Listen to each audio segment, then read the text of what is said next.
Saiu do Rio, capital do país, para uma São Paulo provinciana, de ruas de terra e carroça. Menino, filho de militares e políticos, tinha comportamento de adulto, de muitos livros e pouco esporte.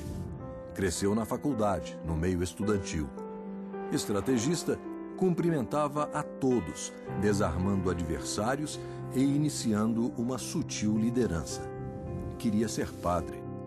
A mãe apostava que seria papa ou presidente. O pai, general e deputado de muitas prisões, ensinava: não recuse o diálogo nem com o carcereiro. Com seus amigos de academia, de exílio, ex-alunos, os aliados e adversários da política, apresentou ao Brasil uma proposta de novos rumos ancorada em uma nova moeda. Proposta de muita resistência no princípio. Mostrou-se sólida, eficiente, acabou elogiada, seguida, ganhou roupa nova e o Brasil deixou de ser o país do futuro para avançar no presente.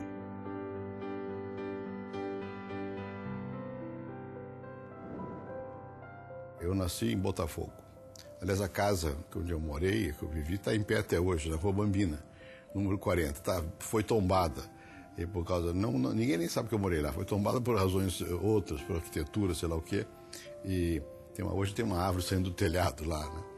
Aquele tempo no Rio a gente fazia aula de educação física na praia. E subia o morro não tinha favela, né? Bem, mas o Rio já era o que é, Copacabana, aquela avenida bonita, não tinha tantos prédios, não tinha nada. Tinha um prédio grande de Copacabana Palace. Mas tudo era asfaltado, enfim, era uma cidade. São Paulo não. Curiosamente, quando eu vim para São Paulo, nós ficamos num hotel aqui ao lado de onde nós estamos hoje. Que hoje é a sede da Votorantim, é o Esplanada, chamamos o hotel. Aqui esse miolinho é o que é hoje, mas só esse miolinho. Nós fomos morar num bairro chamado Perdizes, que não é muito longe daqui, e um bairro de classe média, mas as ruas não eram todas elas pavimentadas, havia muita terra. São Paulo tinha muito. Pacaembu era quase tudo de rua de terra. E eu estudei num colégio chamado Perdizes também, na Avenida Água Branca. A Avenida Água Branca passava o bonde, o resto era terra. E havia ainda muita carroça na rua, puxada por burro, para cavalo, para trazer pão. Havia cabrita para vender leite. Então, São Paulo era muito chocante para quem chegava do Rio em 1940. Né? Quando eu nasci, só tinha uma estrada asfaltada do Rio de Janeiro, pavimentada no Brasil, que ligava o Rio a Juiz de Fora. Em 1940 tinha duas, além daquela, essa aqui de São Paulo, a Via Anchieta, ligava São Paulo a Santos, mas nada, tudo era terra. Então, eu vi São Paulo se desenvolver do jeito que ficou durante a minha vida. É fantástico. Não sei quantos habitantes teria São Paulo, 1 milhão e pouco naquela época. Hoje, sei lá, tem 15 milhões. Né? Mas eu passei a vida aqui em São Paulo e longe, portanto, da política, do poder, porque o poder estava no Rio.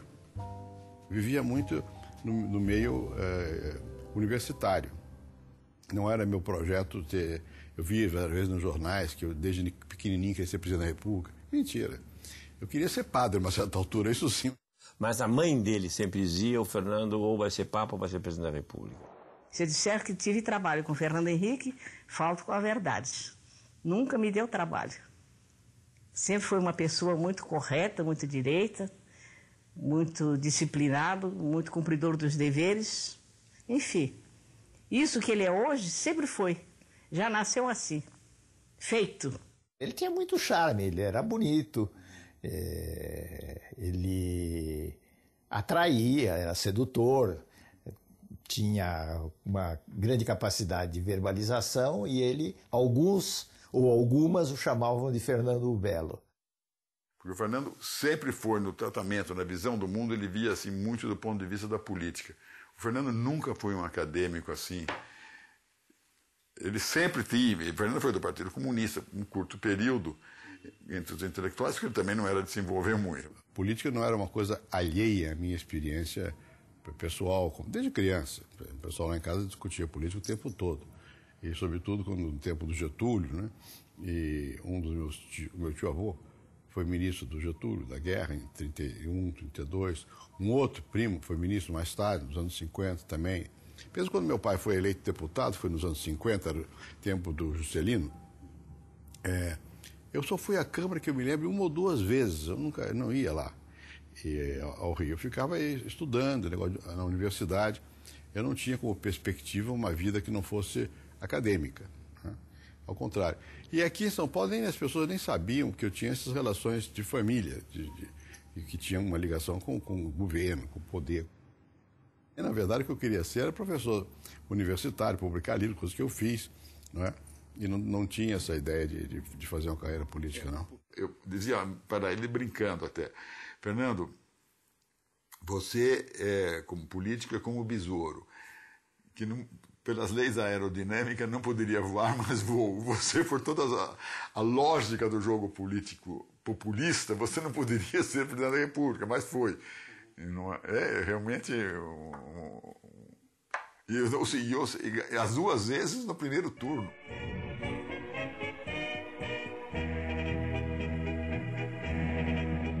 Em 56, eu fui para a França, fiquei 2 anos. Na volta, aí já havia o hábito das pessoas irem ao sábado, se possível, à casa do Fernando Henrique, lá no Brooklyn. E sempre discutíamos. Eu, voltando,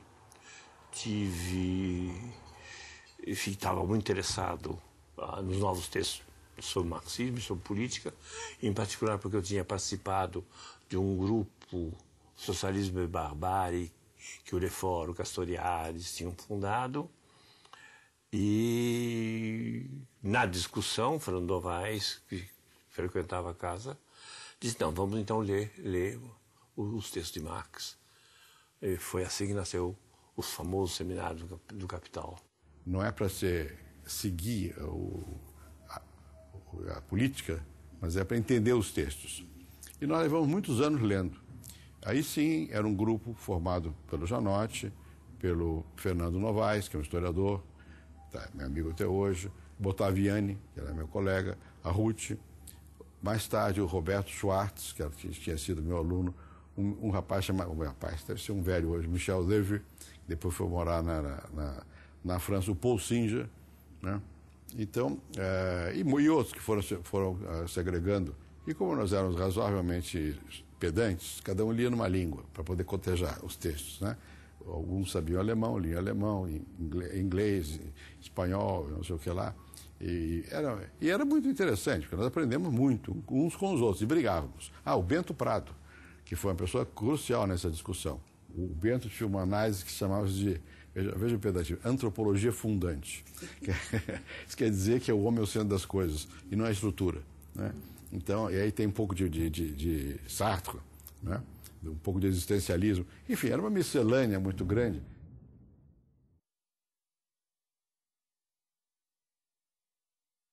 O Daci morava em Engenho de Dentro. Meu pai morava ali no Arpoador. Então o Daci vinha à praia, ia lá para casa dos meus pais, nós íamos para a praia, né? Bom, e o Daci, quando veio, virou importante, porque ele virou chefe da Casa Civil do Jango, né? Fez negócio de Brasília, a Universidade de Brasília, e ele quis levar o Grupo São Paulo todo para Brasília. E brigou conosco, porque ele queria levar o Grupo da Sociologia de São Paulo para lá, nós não quisemos ir. Mas o Daci foi meu amigo a vida inteira. Bom, e o Daci tinha essa ligação com o Jânio, com o Jango, né? E nós acompanhando aquela confusão toda, mas ainda um pouco de longe. Na verdade, nós éramos mais observadores do que participantes. E nós éramos marxólogos, quer dizer, conhecíamos os textos do Marx. E no dia 13 de março de 64, que foi o famoso comício que o Jango fez na Central do Brasil, eu estava no Rio, na casa do meu pai. E eu saí para pegar o trem lá na estação do Rio para vir para São Paulo. Bom, e aí eu vi o comício.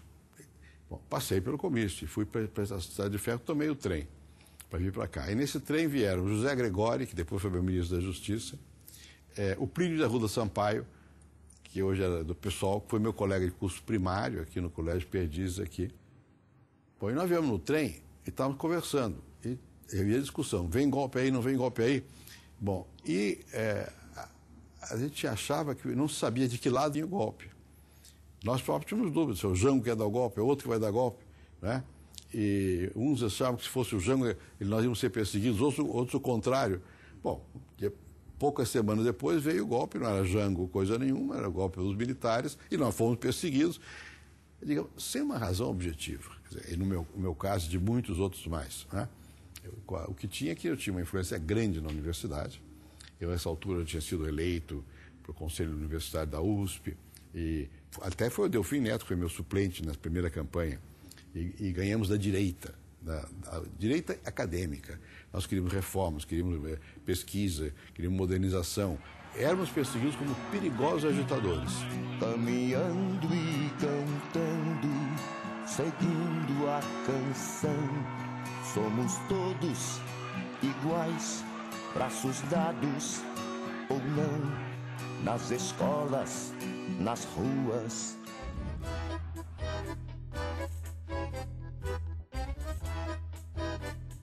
O mais visado era o Fernando, não era eu. Mas, de todo jeito, a gente era muito amigo, né? Veio a notícia que o Fernando, a polícia tinha proibido, o exército tinha procurado o Fernando, então precisávamos nos esconder, porque os boatos eram enormes, estão fuzilando gente, podem matar gente, blá, blá, blá, blá, blá, blá. Nessa época eu fugi.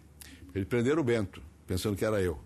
Aí eu fui com o Leôncio Martins Rodrigues, fomos para o Guarujá, para a casa do Thomas Farkas. Aí fomos lá para o Guarujá, ficamos lá escondidos do Guarujá, e um outro amigo meu, chamado Maurício Segal, filho do Lazar Segal, que depois foi preso, torturado, que ele se ligou ao Marighella, ele era professor de economia também, meu colega na economia. Mas ele é Klabin e tal, tinha uma outra formação. E ele tinha ele que arranjou o meio, nós saímos, deu sair do Brasil. Porque todos entraram, meu nome nas listas e tal, e na universidade. Nessa altura o Reale, o professor Reale, era secretário de segurança, e a Ruth foi procurar uma pessoa que tinha uma ligação com ela por causa da terra dela, que era Araraquara, e ela foi falar com o Honório telefonou pro Reale e disse, sim, mas esse aí não é um teórico, é um prático, era eu.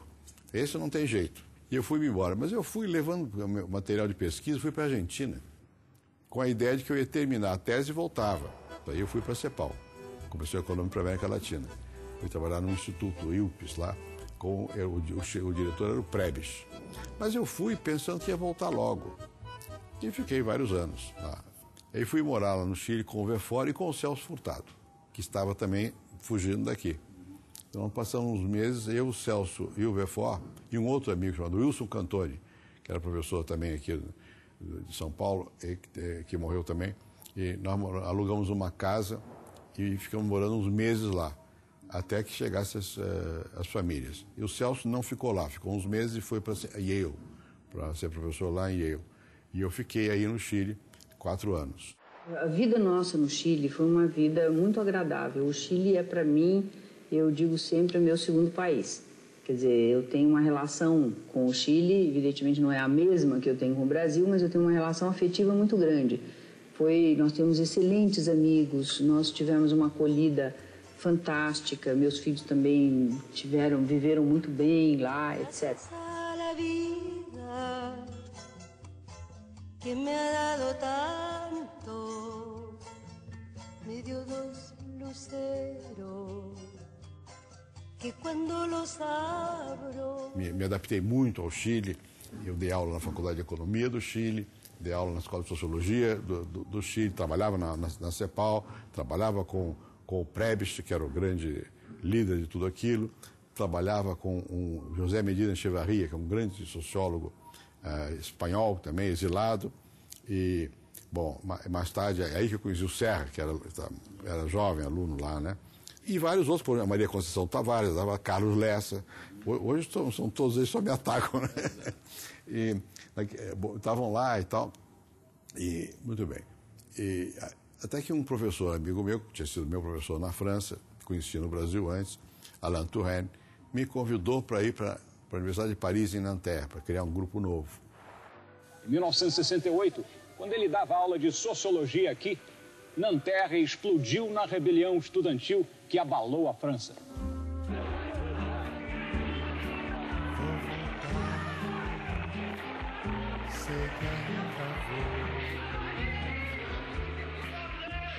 Os estudantes tomaram as ruas de Paris e confrontaram a polícia durante vários dias.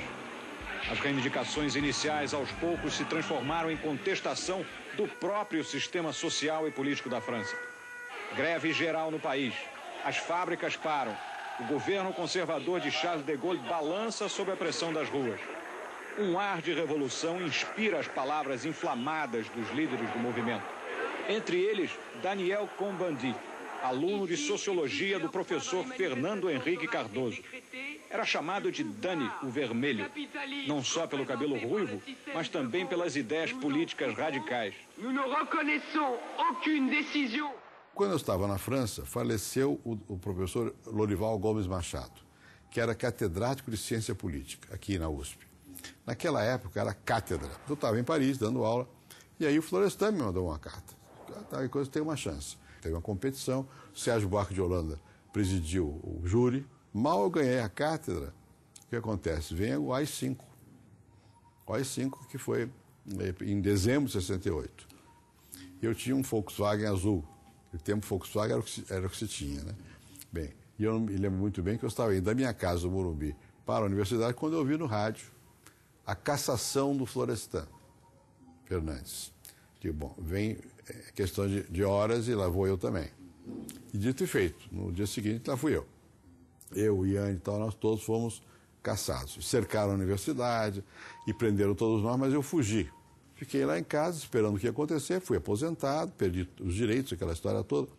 Havia mais gente que tinha um tipo de comportamento que os militares não gostaram. Alguns estavam mais envolvidos com a política, outros menos. Outros eram punidos por vinganças pessoais, por alguém que estava querendo se ver livre de alguém, não é?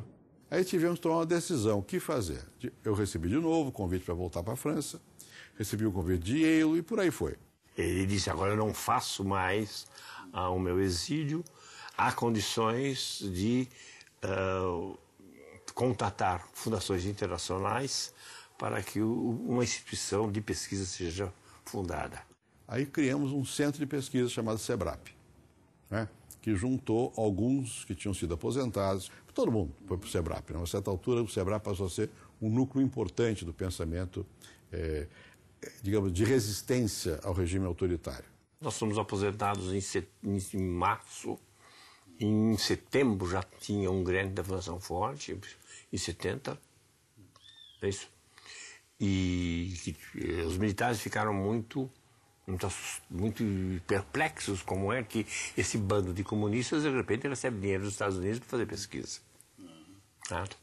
Mas houve aí uma mediação feita por Paulo Egídio, eu me lembro de ir ao 2º Exército junto com o Fernando Henrique para sentir até onde nós podíamos trabalhar. E ficou bem claro que nós podíamos fazer a pesquisa à vontade, não ficou claro o que nós podíamos publicar e ficou muito claríssimo que nós não podíamos ensinar. Primeiro houve uma loucura que ele queria jogar uma bomba lá no SEBRAP, aqueles grupos anticomunistas, eles achavam que nós éramos uma organização de fachada de grupos terroristas, essa história. Não era nada, não tinha nada a ver com nenhum movimento armado, coisa nenhuma.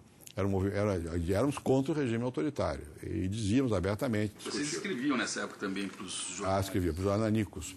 Opinião, movimento, escreviam bastante, né? Muitos de nós. Aí mais gente veio, o Vilmar Faria, o Bolívar Lamounier, veio, foi crescendo o grupo. Numa certa altura, esse grupo foi muito influente em toda a América Latina, esse SEBRAP, né? Foi realmente muito influente. Bom, e nós, aí jogaram essa bomba, depois mais tarde eu fui para o UBAN, esse negócio torturava as pessoas, interrogado e tal, puseram um capuz na cabeça, ameaçado de tortura, não sei o quê. E vi gente torturada, mas me liberaram. Isso foi na época quem era o Geisel. Era o Geisel, 75, por aí. Mas liberaram e tal. Mas muitos de nós foram presos, muitos foram bastante torturados. O Vinícius Caldeira Branco, que trabalhava lá, foi torturado. O Fred Mazzucchelli, o Chico de Oliveira, não na UBAN, no DOPS. Eu até fui com eles à casa do Severo. O Severo era ministro outra vez. Eu mandei uma carta ao Geisel reclamando, e que o Severo disse, manda uma carta. Eu mandei, o Geisel perguntou a ele, e este aí também não é comunista? Eu não conhecia, eu já tinha estado pessoalmente um par de vezes, e como aluno fui assistir palestras na época dos anos de chumbo, palestras no Teatro Casa Grande, que ele falava, empolgava estudantada, essas coisas. Era uma época que tinha esse tipo de evento, né? O Teatro Casa Grande no Rio de Janeiro, palestras, Fernando Henrique, Conceição Tavares, falando sobre economia, política, num clima muito pesado. O SEBRAP foi contactado pelo Pedro Simão, certo? Quando ele era presidente da Assembleia do Rio Grande do Sul, e nos convidou a fazer uma conferência na Assembleia. 3 conferências, uma do Fernando Henrique, outra do Chico de Oliveira, outra minha. E nós fizemos um enorme sucesso. O Pedro Simão ficou felicíssimo na medida em que ele dizia: a juventude pela primeira vez vem à Assembleia não mais para procurar abrigo, mais para fazer política ou pensar a situação do país. Em seguida, nós estamos no SEBRAP, numa festa natalina, certo? Festa fim de ano, e aparece Ulisses. Ele também não sabia muito bem o que era o SEBRAP, mas ele tinha lido uns artigos que eu escrevi no Opinião, especialmente um chamado O Papel da Oposição, em que eu dizia o seguinte: olha, chegou a hora dos intelectuais, dos estudantes e tal, se juntarem à luta institucional, ao MDB, que havia preconceito, o que valia era a luta armada. A intelectualidade não levou a sério o MDB. A intelectualidade de esquerda achava que o MDB era um partido, diziam que tinha no Brasil 2 partidos, o Partido do Sim e o Partido do Sim Senhor. O do Sim era o MDB, o do Sim Senhor era o ARE. Bom, então não participamos. A intelectualidade olhava com um certo desprezo ali. Aqui, isso, se quiser mudar, tem que fortalecer a oposição interna ao regime. Bom, e é claro que o pessoal da esquerda me atacou, porque que eu disse a verdade, eu disse que deu certo, né? Mais tarde. E o Ulisses, de esquerda não, o pessoal mais ligado ao movimento armado e tal. O Ulisses foi lá e perguntou se nós não podíamos ajudar o MDB. Eu digo: olha, isso aqui é um grupo de pesquisadores, não é um grupo de ativistas, eu não sei. Eu tenho que perguntar quem quer. Aí, alguns que toparam: o Chico, o Bolívar, o Paul Singer, a Maria Hermínia Tavares de Almeida, vários ali. Topamos a ajudar. O Fernando teve um papel importante, porque ele tinha prestígio no meio intelectual e ele levou a grande parte da intelectualidade, não toda, a aderir ao MDB, depois PMDB. E acho que o Fernando teve um papel muito importante nisso, através do Ulisses Guimarães. E nós preparamos para o Ulisses um programa de campanha de 74. Esse programa é a matriz de todos os programas, do MDB, do PT, de todos os partidos, porque esse foi, na verdade, um programa social-democrático. Falava-se de negro, de mulher, de índio, de sindicato, de diferença salarial, de esse tipo de quer dizer, sair da conversa puramente do regime autoritário para entrar na questão social e econômica, juntar as duas. E ocorreu depois uma coisa curiosa. Uma parte da intelectualidade, eu diria, acho que a intelectualidade de renda mais elevada e também um pouco mais velha, um pouco mais, a idade é uma variável importante, mais culta, foi para o PMDB. E uma outra parte da intelectualidade foi para o PT. Bem, o Partidão estava dentro do MDB nesse período. E o pessoal que foi para o PT foi uma intelectualidade ex-trotskistas ou trotskistas, que formaram grupos dentro do PT, os sindicalistas, parte da igreja. Foram os católicos da comunidade de base, o Frei Beto representa isso, foram os da luta armada que voltaram, ou trotskistas e tal, que voltaram coisa, e os sindicalistas. Esses 3 grupos se juntaram e fizeram o PT. Antes disso, nós tínhamos feito uma coisa chamada Encontro de São Bernardo, com Lula. Aí o Almino Afonso, o Príncipe Sampaio, o Serra, eu e vários outros. O Jabas Vasconcelos, veio muita gente do Brasil, o Ayrton Soares, né? E nós íamos fazer um partido mais amplo, que não era o PT. Mas aí esse pessoal atropelou com o negócio do Partido dos Trabalhadores, fizeram de agora, isso aí, eu acho que nós vamos quebrar a Frente Única, que era o MDB, e para fazer um partido que tem um cheiro do século passado. Vocês estão fazendo um partido de inspiração leninista. Isso é o passado. A classe trabalhadora vai estar diminuindo no mundo. Tem que ser um partido de assalariados e não de trabalhadores. Acabou sendo, né?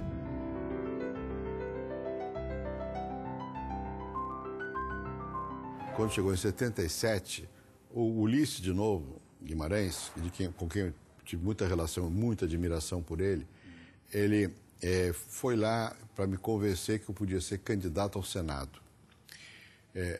Eu não podia, porque eu tinha sido atingido pelo AI-5. Aí no Supremo Tribunal houve uma apelação do advogado, que era o Arnaldo Malheiros, em que o advogado dizia o seguinte: olha, ninguém pode ser punido para sempre. Como eu não era político, eu não fui cassado por 10 anos. Eu fui impedido de ser candidato para sempre. Não deu prazo, e isso não pode.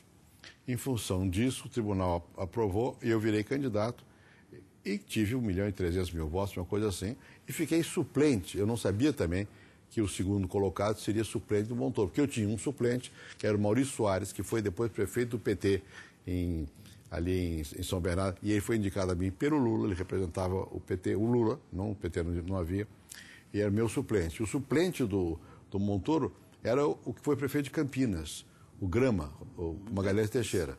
Só que, pela lei confusa, o segundo colocado passava a ser o primeiro suplente e o primeiro suplente dos primeiros colocados, que era o Magalhães Teixeira, segundo suplente. Então eu virei suplente do Montoro. Nesta condição é que eu passei a ajudar com o Lula.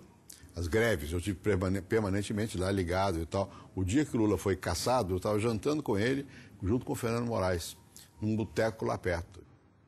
Bom, aí passa o tempo e tal, e eu fui de novo para os Estados Unidos, fui ser professor em Berkeley, em 82. E quando eu estava lá em 82, passei um ano lá, eu e a Ruth, os meus filhos não foram, já estavam grandes. A coisa em São Paulo mudou e o Montoro tinha condição de ser candidato ao governo de São Paulo. Aí quando ele foi candidato ao governo de São Paulo, eu automaticamente seria senador se ele ganhasse. Ele acabou assumindo o Senado, porque o Montoro foi eleito, e governador na época, e eu fui, então, secretário do Montoro. Então o Montoro me pressionou muito para eu ser candidato a prefeito. Eu vim para ser candidato a prefeito. Bom, e fui disputar com o Jânio Quadros, que era uma ousadia. E nós estávamos certos que não ganhar a eleição, porque as pesquisas todas eram a meu favor, até as de boca de urna. Vai ganhar Fernando Henrique, o voto popular. Cada paralelepípedo da nossa cidade, a vitória vai comemorar. O Jânio era um craque, né? O Jânio é uma pessoa de uma capacidade de manipulação de massa extraordinária. Ele me deu um banho de esperteza. Foi uma campanha com muita baixaria. Baixaria do outro lado.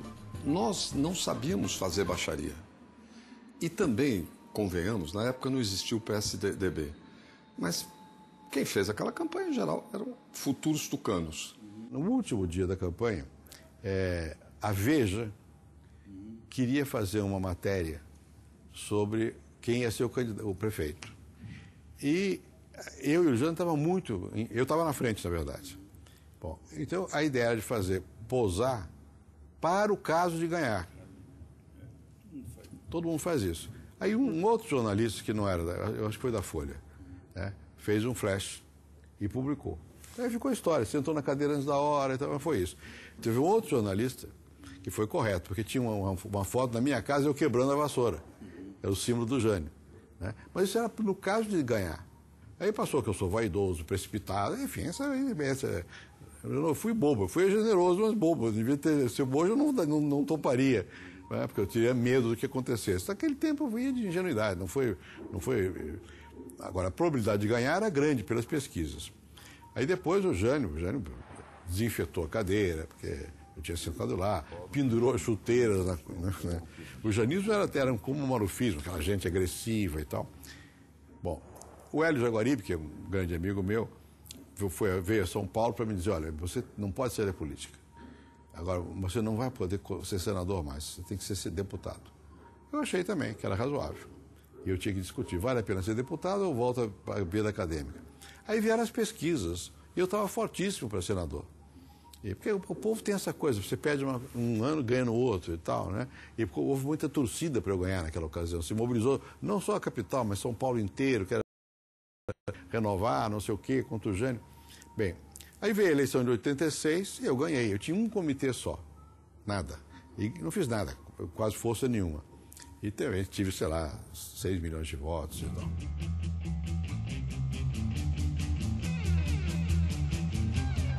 Foi em 1987, chegava no Congresso Nacional um arrogante advogado do interior do Rio Grande do Sul. Arrogante por insegurança, não por ignorância, por insegurança. E Fernando soube me ajudar, me levar para ser seu amanuense, uma linguagem muito antiga que talvez alguns não saibam o que significa, mas um escrivinhador das decisões e da tentativa da elaboração de um processo constituinte em cima de uma dificuldade política imensa criada pela morte do presidente Tancredo Neves.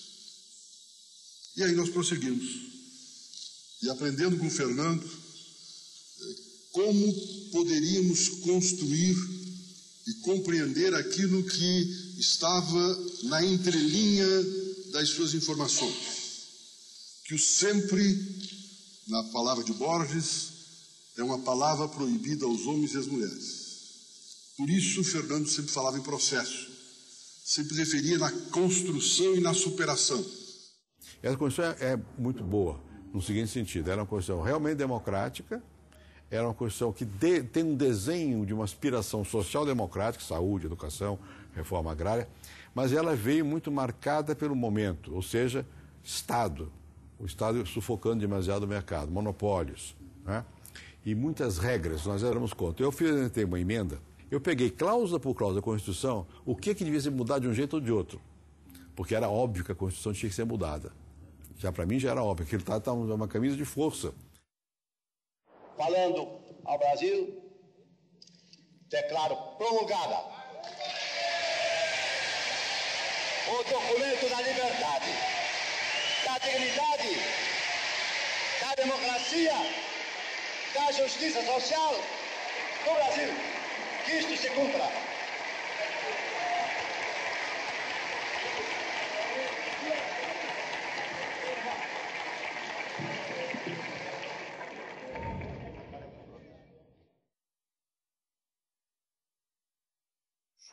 Foram basicamente 7 fundadores, eu diria, principais, que tomaram mais a iniciativa num primeiro momento, que foi o próprio Fernando Henrique, o Covas, o José Richa, o Pimenta da Veiga, o Paulo Alberto, o Montoro, o Euclides Scalco, que é do Paraná, e eu próprio.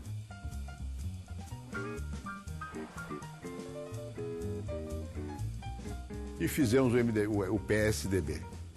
E o Mário foi candidato a presidente da República. Foi candidato a presidente da República, nós tinha alguma chance de ganhar. Fez um discurso chamado Choque de Capitalismo, para o qual o Serra e eu tínhamos uma colaboração bastante forte. E o Mário falou muito bem, e ele sabe fazer, sabia fazer. Eu acho que se ele tivesse levado mais assim, ele teria ganho. O Collor percebeu que tinha uma brecha e entrou na brecha. E ganhou. E nós apoiamos o Lula no segundo turno. Aí foi muito interessante, porque eu e o Scalco, Euclides Scalco, que era do PSDB, que foi líder também, fomos encarregados de negociar com o PT os termos do acordo. Pelo PT era o Zé Dirceu e o Plínio, meu antigo amigo Plínio. Bom, era impossível, porque eles tinham 13 pontos. Eu digo, vocês estão pensando que estão fazendo uma revolução, é uma eleição. O programa que está aqui é inviável, porque é uma reforma agrária onde o governo não entra. Os jornais vão ser dirigidos por um comitê de redatores, os proprietários vão desaparecer. Enfim, era muito infantil. Eu apelei ao João Amazonas, que era líder do PCdoB, que era uma pessoa experiente. Eu, João, você é Amazonas, você veja, ajuda a ver. Eles não dá, eles pensam que estão fazendo uma revolução, uma eleição. A gente foi na casa do Plínio, uma conversa com o João Amazonas. Mas não houve jeito. Então nós resolvemos apoiar o Lula e não nos comprometermos com o programa. Mas isso era ilusório. Eu achava que o Lula ia ganhar. Eu digo, meu Deus, eu vou assistir de novo, porque eu já vi várias vezes. Eu vi o Jango, eu vi o Ilha na Argentina, eu vi o Allende no Chile.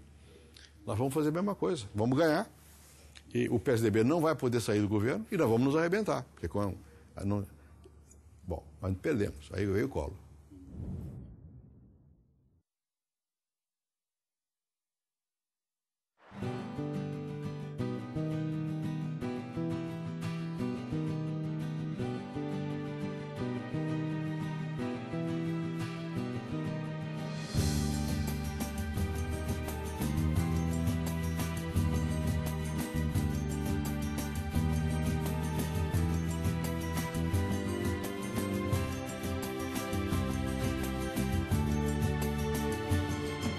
Vocês que fazem parte dessa massa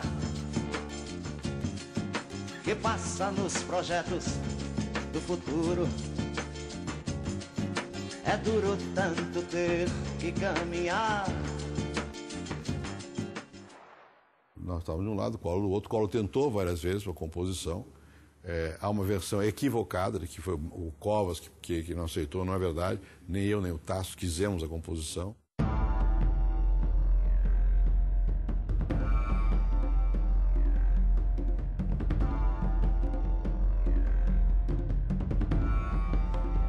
E aí você sabe, aí o impeachment, não sei o que e tal, e o Itamar vira presidente da República.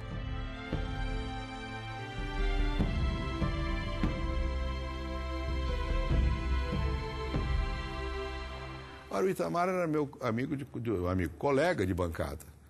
Eu era líder. Líder do Itamar não existe, o Itamar não obedece. Tem ideias próprias. Bom, aí virei ministro do exterior.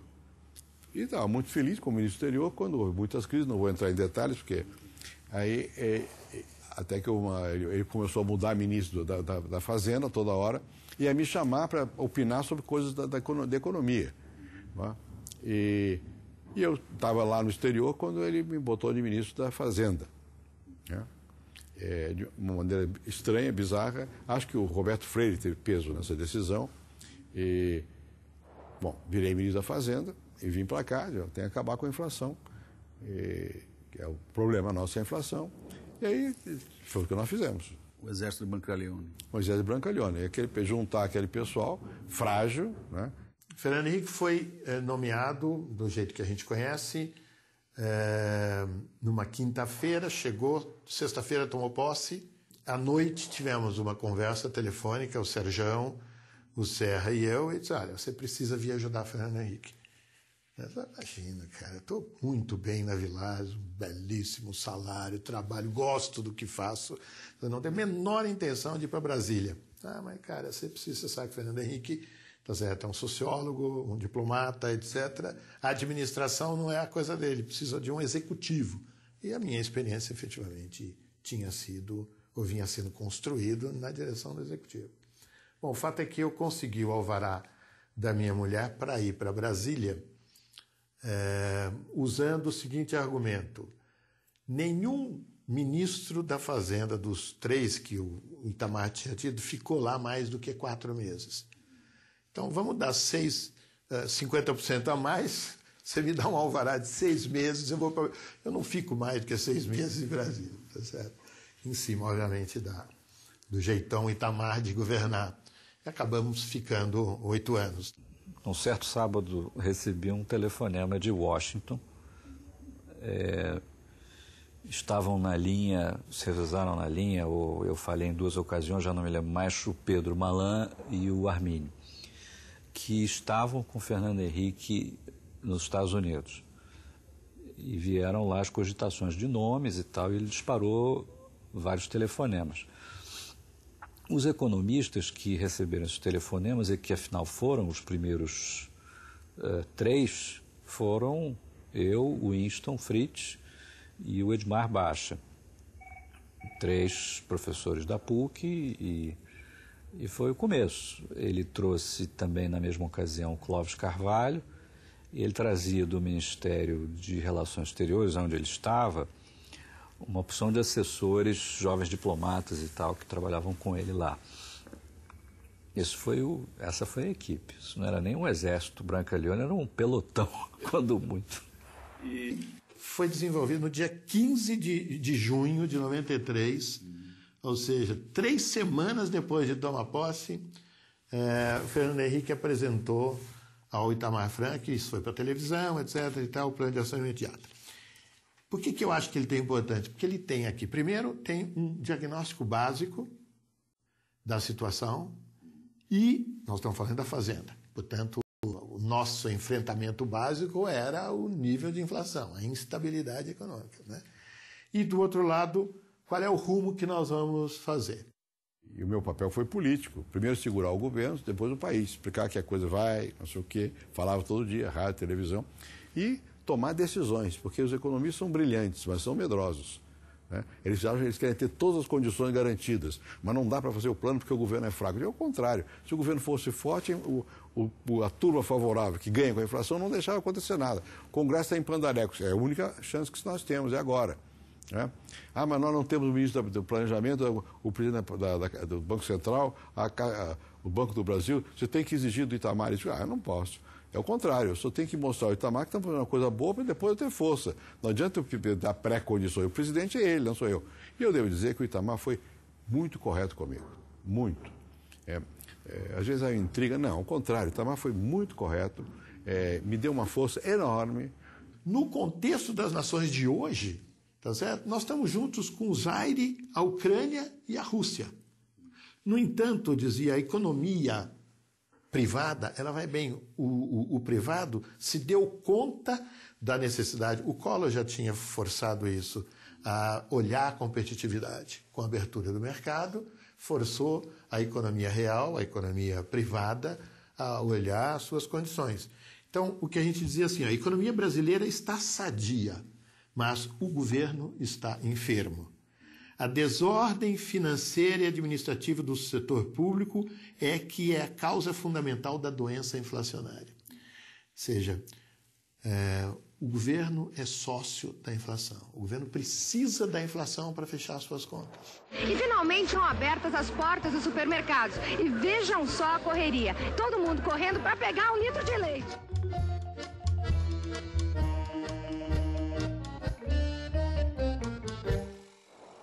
E a superinflação só será definitivamente afastada quando o governo acertar a desordem das suas contas, tanto na União, estados e municípios. Isso só vai se acertar se as forças políticas decidirem caminhar com firmeza nessa direção. Ou seja, a decisão política essencial é pôr em ordem as contas do governo. Olha, um problema que tem no Brasil hoje para estabilizar é o mesmo problema que tem a Elizabeth Taylor. Toda vez que ela casa, todo mundo torce para dar certo, mas tem um certo ceticismo. Então, o 9º casamento da Elizabeth Taylor, todo mundo sabe que não vai dar certo, né? Mas todo mundo torce para que dê. A estabilização no Brasil era um assunto parecido. Em 7 de dezembro foi dado a público o plano de voo, que era uma exposição de motivos que dizia como ia ser e contava tudo. Já antecipava as medidas, vamos dizer, fiscais, o fundo social de emergência e todas as demais ações. A conversão de todos os contratos na URV, que foi se dar lá em fevereiro, e depois a transformação em moeda, né? Em moeda de conta, pegando o meio de troca, que foi a última característica do real colocado em público. Eu chamei o Lula com o Zé Dirceu lá em casa, olha, vou fazer esse plano, vocês me apoiam. Eles não quiseram. Chamei todos eles, não quiseram. Achavam que era...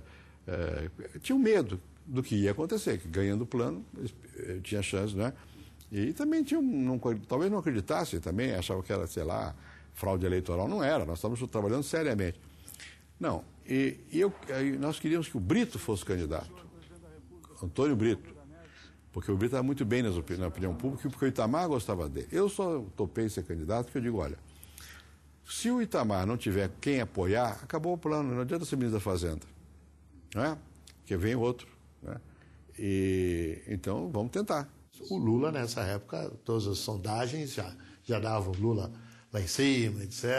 Nem se falava em Fernando Henrique, não aparecia. E esse plano real não se sustenta depois da campanha, porque o pessoal que está junto com Fernando Henrique Cardoso não quer estabilidade nesse país, até porque são eles Foram eles que criaram todos os planos e foram eles que derrotaram todos os planos. Quando eu saí para ser candidato, o Lula tinha 40 e eu tinha 12. Né? A chance não era, assim, não era clara. Né? E houve muita hesitação depois que eu saí. Foi o recuo, que ajudou muito. Eu só percebi que eu ia ganhar, realmente, foi em julho, quando o real mudou, a moeda, e a população percebeu que a moeda era estável. Né? Aí eu vi na Bahia, uma reunião de, vou ganhar, porque eu tinha todo mundo e tal. Em setembro, passei à frente do Lula e ganhei no primeiro turno.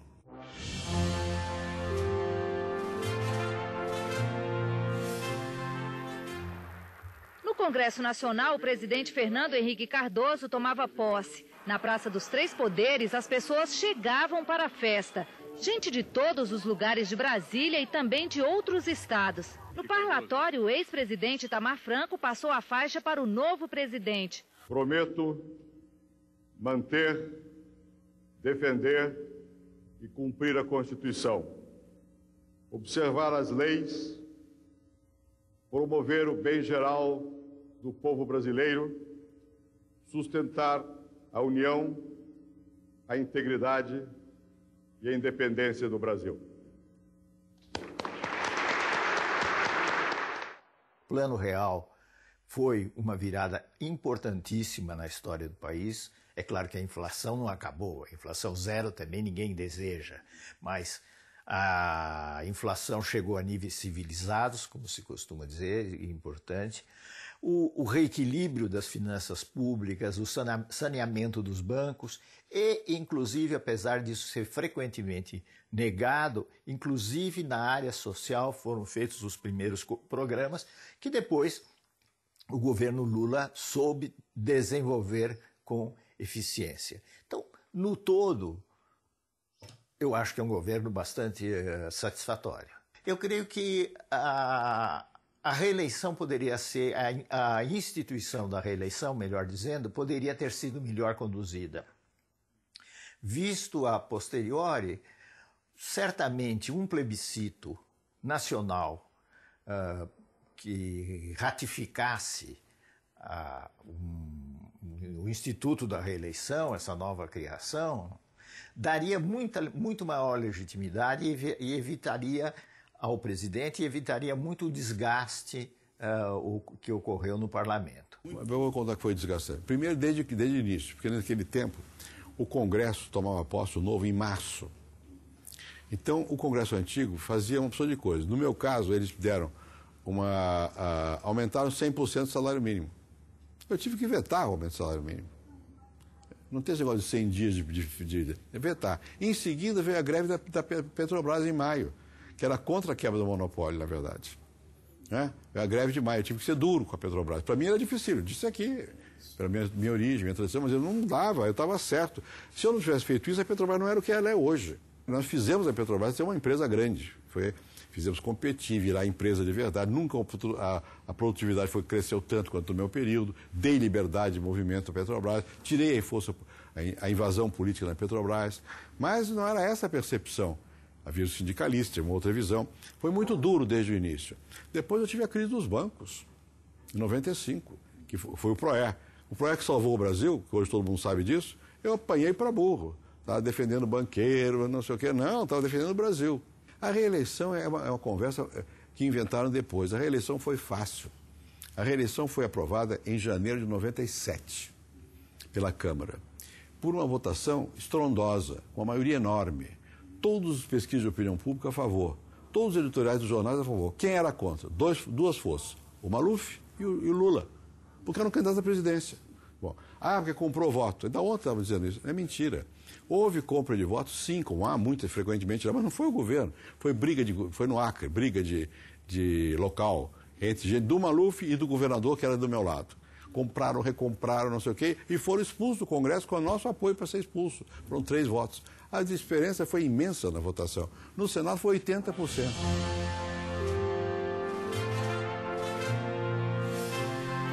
é no sentido da nossa humanidade limpa, clean, como se diz hoje, em que apenas os personagens principais, né, estão presentes. É saudável.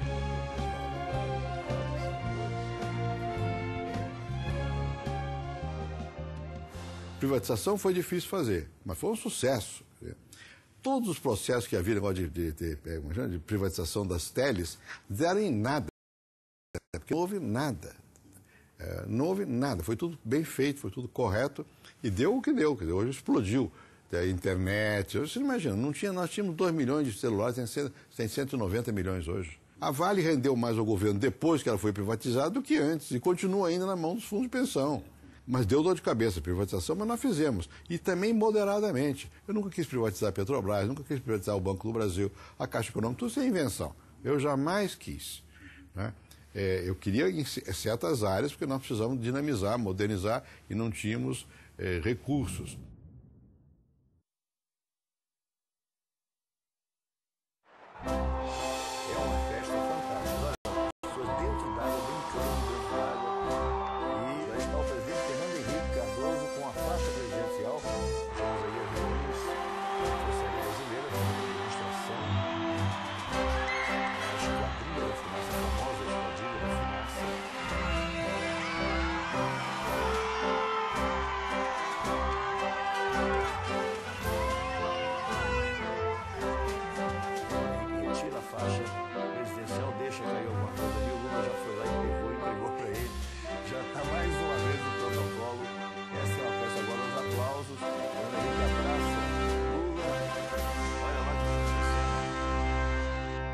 Eu acho que o Brasil foi o seguinte, os pontos fundamentais foram, primeiro, a redemocratização, isso é 88, é a Constituição, e o Sarney tem papel nisso. Segundo, a quebra do fechamento da economia, e com toda a velocidade que foi feita pelo Collor, foi feito. Depois, a estabilização, que começa no governo Itamar, feita por nós, e avança. Em seguida, a mudança do Estado, inclusive as privatizações e a modernização, agências reguladoras, não sei o quê, acesso ao crédito para a agricultura, quebrar a agricultura pendurada do Banco do Brasil. Por fim, os programas sociais.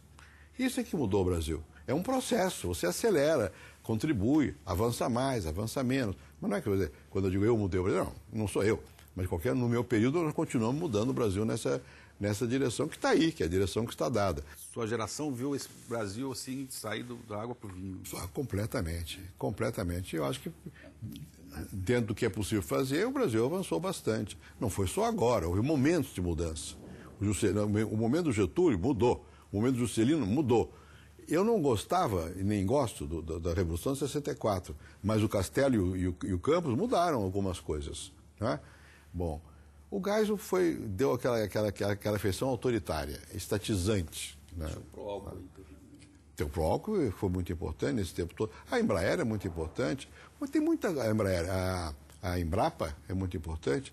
Falar em Embraer. A privatização da Embraer. Hoje a Embraer todo mundo se orgulha. Nós privatizamos no tempo do Itamar. Acho que o Itamar se esquece disso. Foi no tempo dele. Eu era ministro da Fazenda.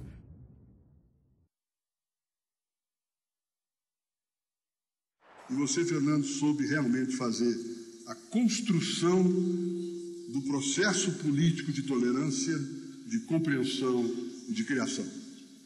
E nós precisamos ter presente, Fernando, de que os tempos mudaram. E o que se percebe muito, muito claramente é que o velho Nelson Rodrigues tinha razão, embora na época nós os odiássemos, em que ele dizia que no seu tempo, naquele tempo, no seu tempo de Pernambuco antes, os idiotas chegavam devagar, ficavam quietos. Depois de anos para cá, Fernando, os idiotas, diria Nelson Rodrigues, perderam a modéstia. E, portanto, nós temos que ter a compreensão e a tolerância também com os idiotas. Eu nunca imaginei, apesar do que dizem por aí, que eu ia ser presidente do Brasil. Uma vez, fui duas. Nunca imaginei. Então, não me custa mais não disputar. Não ver no outro, senão um potencial de amizade. E agora, também confesso, eu fiquei muito feliz com a carta que o presidente da República me mandou através do Nelson Jobim. Porque eu senti nesse gesto, não um gesto político, no sentido comum, mas um gesto de dizer, olha, nós somos brasileiros, em alguns pontos nós temos que nos entender, e não vale a pena somente um destruir o outro, porque isso não leva a nada. Por que não construir juntos? Construir juntos não é aderir, é o debate aberto, é transformar as questões realmente em públicas e não tomar decisões que não passem pelo crivo da opinião pública. O grande homem público é aquele que consegue, num determinado instante, dividir a história do seu país entre antes dele e depois dele. E este é um patrimônio que o Fernando Henrique leva consigo. O Borges disse nesse verso que eu citei lá, uma coisa... O Borges é um autor que não é dos meus preferidos, mas ele tem poesias lindíssimas. Ele disse, olha, eu a essa altura só quero uma coisa, ser amado e amar. Eu amo vocês profundamente e eu sinto que sou amado. Sou feliz. Muito obrigado.